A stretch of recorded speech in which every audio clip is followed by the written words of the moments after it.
रात के अंधेरे में अर्जुन एक पुरानी हवेली के सामने खड़ा था। हवेली की खिड़कियां टूट चुकी थीं और दीवारों पर बेलें लिपटी हुई थीं। कोई उसे यहाँ खींच रहा था, जैसे इस जगह का कोई रहस्य उससे मिलने की प्रतीक्षा कर रहा हो। हवेली के भीतर घुसते ही अर्जुन को अजीब सी सर्द हवा का एहसास हुआ।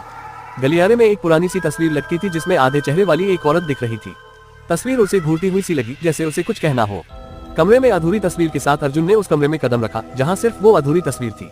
वो तस्वीर उसे कुछ जानी पहचानी सी लगी। जैसे ही उसने उसे करीब से देखा, उसे महसूस हुआ कि तस्वीर धीरे धीरे पूरी हो रही है और चेहरा उसकी ओर देख मुस्कुरा रहा था।